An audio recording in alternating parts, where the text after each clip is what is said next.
ಕಟಕ್ ರಾಶಿಯವರ love life ಹೇಗಿದೆ prediction ನಾನು ಮಾಡ್ತಾ ಇದ್ದೀನಿ. ಟ್ಯಾರೋ ಮುಖಾಂತರ ಮಾಹಿತಿನ ಕೊಡ್ತಾ ಇರೋದು. ನಿಮಗೆ ರೆಸೊನೇಟ್ ಆದರೆ ತೊಗೊಳ್ಳಿ, ಇಲ್ಲ ಅಂದರೆ ಬಿಟ್ಬಿಡಿ. ನನಗೆ ಫಸ್ಟ್ ಕಾರ್ಡ್ ಬಂದಿರೋದು ಲವರ್ಸ್ ಕಾರ್ಡ್ ಆಗಿರೋದ್ರಿಂದ ಇದು ತುಂಬ ರೇಯರ್ ಕಾರ್ಡು. ಇದು ಯಾವಾಗ ನಮಗೆ ಈ ಕಾರ್ಡ್ ಬರುತ್ತೆ ಅಂದರೆ ನಿಮ್ಮದು ಬಹಳ ಹತ್ತಿರದಲ್ಲಿ ನಿಮ್ಮ ಮದುವೆ ಆಗೋದಿದ್ರೆ ಅಥವಾ ನೀವು ಕಾರ್ಮಿಕ್ ಪ್ರೇಮ ಸಂಬಂಧ ಅಂತ ಏನು ಹೇಳ್ತೀವಿ, ಕಾರ್ಮಿಕ್ ರಿಲೇಷನ್ಶಿಪ್ ಇದ್ದರೆ ಮಾತ್ರ ಈ ಕಾರ್ಡ್ ಬರುತ್ತೆ. ಸೊ ನಿಮ್ಗೆ ತುಂಬ ಬೇಗ ನೀವು ಅಂದ್ಕೊಂಡಿರೋ ಸೋಲ್ಮೇಟ್ ನಿಮಗೆ ಸಿಗ್ತಾಳೆ, ಸಂಗಾತಿ ಅಂತ ಹೇಳ್ತೀವಲ್ಲ ಅವರು. ಮತ್ತು ನಿಮಗೆ ತುಂಬ ಬೇಗ ಹತ್ತಿರದಲ್ಲಿ ನಿಮ್ಮ ಮದುವೆ ಫಿಕ್ಸ್ ಆಗುವಂಥ ಚಾನ್ಸಸ್ ಇದೆ.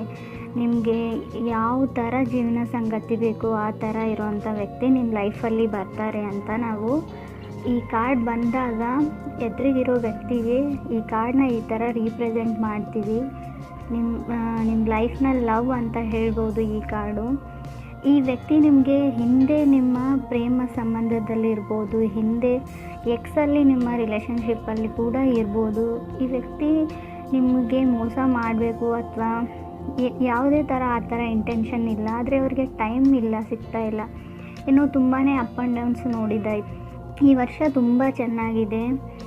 ಇವರು ತುಂಬ ಹುಡುಗಿ ಆಗಿರ್ಬೋದು, ಹುಡುಗ ಆಗಿರ್ಬೋದು, ತುಂಬ ಆ್ಯಕ್ಟಿವ್ ಆಗಿರೋ ವ್ಯಕ್ತಿ ಅಂತ ನಾನು ಹೇಳ್ತೀನಿ. ಫೈರ್ ವರ್ಕ್ಸ್ ಥರ, ಪಟಾಕಿ ಥರ ಇರೋವಂಥ ವ್ಯಕ್ತಿ, ಯಾವಾಗಲೂ ನಿಮ್ಮ ಬಗ್ಗೆನೇ ಗಾಸಿಪ್ ಮಾಡ್ತಾ ಇರೋ ವ್ಯಕ್ತಿ ಅಂತ ನಾನು ಹೇಳ್ತೀನಿ.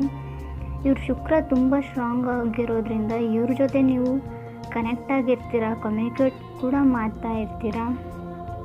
ತುಂಬ ಹೈ ಪೊಸಿಷನಲ್ಲಿರುವಂಥ ವ್ಯಕ್ತಿ, ಒಳ್ಳೆ ಕೆಲಸದಲ್ಲಿ ಇರ್ತಾರೆ, ಹಣಕಾಸಿನ ವಿಷಯದಲ್ಲೂ ಕೂಡ ತುಂಬ ಚೆನ್ನಾಗಿರ್ತಾರೆ. ನಿಮಗೆ ಸೆಕೆಂಡ್ ಕಾರ್ಡ್ ಬಂದುಬಿಟ್ಟು ಏಸ್ ಆಫ್ ವಾಂಡ್ಸ್ ಬಂದಿರೋದ್ರಿಂದ ತುಂಬ ಆ್ಯಕ್ಟಿವ್ ಆಗಿರೋ ವ್ಯಕ್ತಿ ಅಂತ ಹೇಳ್ತೀನಿ. ಥರ್ಡ್ ಕಾರ್ಡ್ ನನಗೆ ಜಡ್ಜ್ಮೆಂಟ್ ಕಾರ್ಡ್ ಬಂದಿರೋದ್ರಿಂದ ಟ್ರಾವೆಲಿಂಗ್ ಮಾಡ್ತಾ ಇದ್ದಾರೆ ಆ ವ್ಯಕ್ತಿ. ಡಿಸೆಂಬರ್ನಲ್ಲಿ ಕೂಡ ಬಂದಿರ್ಬೋದು ಅವರು ರೀಲೊಕೇಟ್ ಆಗಿ ಅವರು ಸ್ಥಾನನ ಚೇಂಜ್ ಮಾಡಿಬಿಟ್ಟು, ಅಥವಾ ಅವರು ಇವಾಗ ಜಾನ್ವರಿಯಲ್ಲಾದರೂ ಶಿಫ್ಟ್ ಆಗ್ಬೋದು ನಿಮಗೋಸ್ಕರ ನಿಮ್ಮ ಲೈಫಲ್ಲಿ ಬರಬೇಕು ಅಂತ, ಅಥವಾ ನೀವೇ ರೀಲೊಕೇಟ್ ಆಗ್ತಾ ಇರ್ಬೋದು ಬೇರೆ ಕಂಟ್ರಿಲಿದ್ದರೆ, ಬೇರೆ ಊರಲ್ಲಿ ಕೂಡ ಇರೋರಾಗಿದ್ದರೂ ಕೂಡ. ತುಂಬ ಅವ್ರ ಪೇರೆಂಟ್ಸ್ ಪ್ರೌಡ್ ಫೀಲ್ ಮಾಡ್ತಾರೆ. ನೈಟ್ ಆಫ್ ಪೆಂಟಿಕಲ್ಸ್ ಬಂದಿದೆ ನೆಕ್ಸ್ಟ್ ಕಾರ್ಡು. ಅಂದರೆ ಇವರು ಭೂಮಿಗೆ ಹತ್ತಿರ ಆಗಿರುವಂಥ ಕಾರ್ಡ್ ಅಂತ ಹೇಳ್ತೀನಿ ನಾನು. ಇವರು ವೃಷಭ ರಾಶಿಯವರಾಗಿರ್ಬೋದು ಅಥವಾ ಮಕರ ರಾಶಿಯವರಾಗಿರ್ಬೋದು ಅಂತ ನಾನು ಹೇಳ್ತೀನಿ. ಹಿಂದೆ ಇರೋ ರಿಲೇಷನ್ಶಿಪ್ಪಲ್ಲಿ ನೀವು ವೃಷಭ ರಾಶಿಯವ್ರ ಜೊತೆ ಅಥವಾ ಮಕರ ರಾಶಿಯವ್ರ ಜೊತೆ ಇದ್ದಿರ್ಬೋದು. ಇವ್ರ ಜೊತೆನೇ ನೀವು ಕಮಿಟ್ ಆಗಿದ್ದರೆ ಇದು ಕೂಡ ಮದುವೆ ಆಗೋ ಚಾನ್ಸಸ್ ಇದೆ. ಅಥವಾ ಸಿಂಗಲ್ ಆಗಿರೋರಿಗೆ ನಿಮ್ಮ ಲೈಫಲ್ಲಿ ಸಿಂಹ ರಾಶಿಯಲ್ಲಿರೋವಂಥ ಒಬ್ಬ ವ್ಯಕ್ತಿ ಬರ್ತಾರೆ ಅಂತ ನಾನು ಹೇಳ್ತೀನಿ. ಅವ್ರಿಗೆ ನೀವು ಯಾವ ಥರ ಇರ್ತೀರ, ಯಾವ ಥರ ನೀವು ಬಿಹೇವ್ ಮಾಡ್ತೀರ ಅದೆಲ್ಲ ಅವ್ರಿಗೆ ತುಂಬ ಇಷ್ಟ. ಅಥವಾ ವೃಶ್ಚಿಕ ರಾಶಿಯವರು ಆಗಿರ್ತಾರೆ ಈ ವ್ಯಕ್ತಿ, ಸಿಂಹ ರಾಶಿಯವರು ಆಗಿರದೇ ಇದ್ದರೆ, ಅಥವಾ ನಿಮ್ಮದೇ ರಾಶಿ ಮಿಥುನ ರಾಶಿಯವರು ಕೂಡ ಆಗಿರ್ಬೋದು.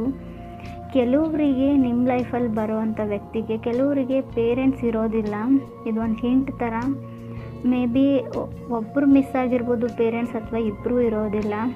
ಅವರು ಕಮಿಟ್ ಆಗೋಕ್ಕೆ ರೆಡಿಯಾಗಿರ್ತಾರೆ ನಿಮ್ಮ ಜೊತೆ. ಅವರಿಗೆ ಮದುವೆ ಕೂಡ ನಿಮ್ಮ ಜೊತೆ ಆಗಬೇಕು ಅಂತ ಇರುತ್ತೆ. ಇದು ಮ್ಯಾರೇಜ್ವರೆಗೂ ಹೋಗುವಂಥ ರಿಲೇಷನ್ಶಿಪ್ಪು. ಈ ವರ್ಷ ಖಂಡಿತ ನಿಮ್ಮ ಮದುವೆ ಆಗುತ್ತೆ ಅಂತ ನಾನು ಹೇಳ್ತೀನಿ. ನೀವು ತುಂಬ ದಿನಗಳಿಂದ ಕಾಯ್ತಾ ಇರ್ತೀರ ಯಾರೋ ಒಬ್ಬ ವ್ಯಕ್ತಿನ ಲೈಫಲ್ಲಿ ಈ ಥರ ಬರಬೇಕು ಅಂತ.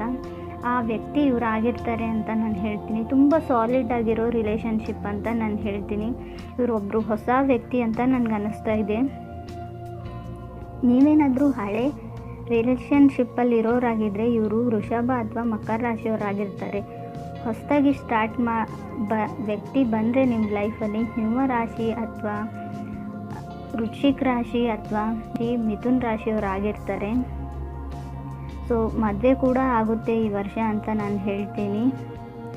ಫಸ್ಟಿಗೆ ವರ್ಷದ ಆರಂಭದಲ್ಲಿ ಸ್ವಲ್ಪ ಕ್ಲಾಶಸ್ ಕೂಡ ಆಗೋ ಚಾನ್ಸಸ್ ಇದೆ ಈ ವ್ಯಕ್ತಿ ಜೊತೆ. ನನ್ನ ಮಾಹಿತಿ ಇಷ್ಟ ಆಗಿದ್ದರೆ ನನ್ನ ಚಾನಲ್ಗೆ ಸಬ್ಸ್ಕ್ರೈಬ್ ಮಾಡಿ.